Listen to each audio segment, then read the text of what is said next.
ఈ కాలభైరవునికి ప్రత్యేక నైవేద్యం సమర్పిస్తారు. అదేంటంటే మద్యం నివేదిస్తారు. మందిరం వద్ద లభించే మద్యం అర్చకుడికి అందిస్తే అర్చకుడు కాలభైరవుడికి సమర్పిస్తాడు. కొంత మద్యం స్వామికి నివేదించి మరికొంత భక్తులకు తిరిగిస్తారు.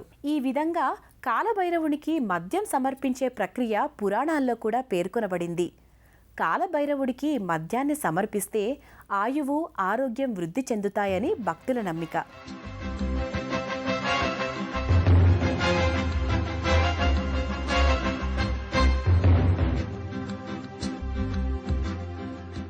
గర్భాలయంలో కాలభైరవ విగ్రహం దర్శనమిస్తుంది. ఎర్రచందనంతో రూపొందించిన విగ్రహం కళ్ళు లోపలికి, నోరు తెరిచి ఉంటుంది. మద్యం తీసుకొచ్చి అర్చకుడికి ఇస్తే అర్చకుడు విగ్రహానికి పట్టిస్తాడు. ఎంత మద్యం పోసినా స్వామి స్వీకరిస్తూ ఉండడం ఆశ్చర్యకర అంశం. కాలభైరవుడు మద్యం సేవించడం ఉత్తర భారతదేశంలోని కొన్ని మందిరాలలో కానవస్తుంది. అనారోగ్యంతో బాధపడేవారు కాలభైరవుడికి మద్యం సమర్పిస్తే ఆరోగ్యం సిద్ధిస్తుందని భక్తుల ప్రగాఢ విశ్వాసం.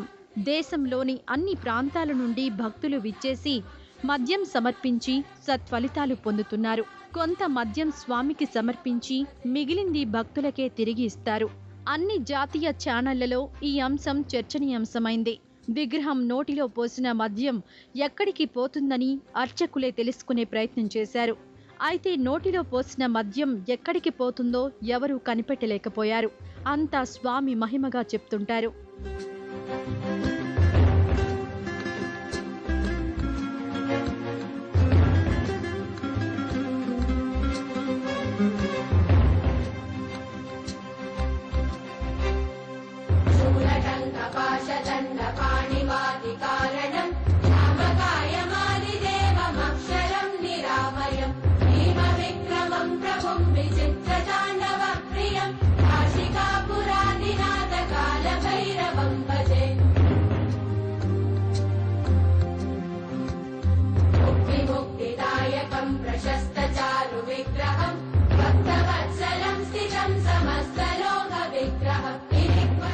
ఉజ్జయిని క్షేత్రం క్షిప్రా నది తీరాన ఉన్నది.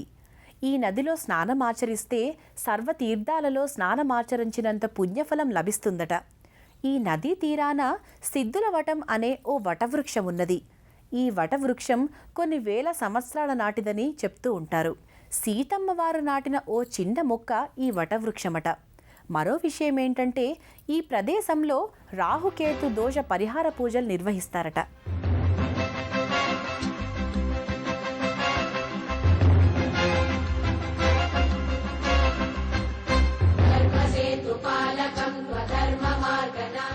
కాలభైరవ మందిరం అనంతరం భక్తులు సిద్ధివట్ సందర్శిస్తారు.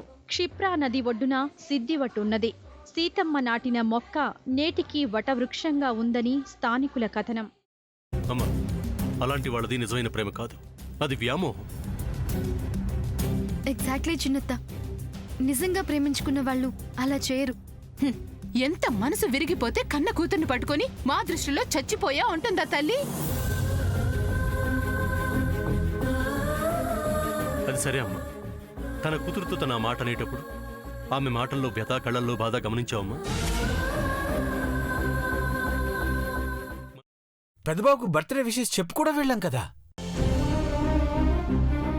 ఊరికే ఎలా కాలిపోతుంది? మంట పెడితేనో పడితేనో తగలబడుతుంది.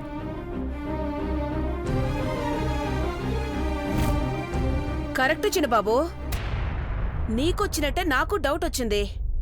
పార్వతే షర్టును తగలబెట్టిందనుకుంటా.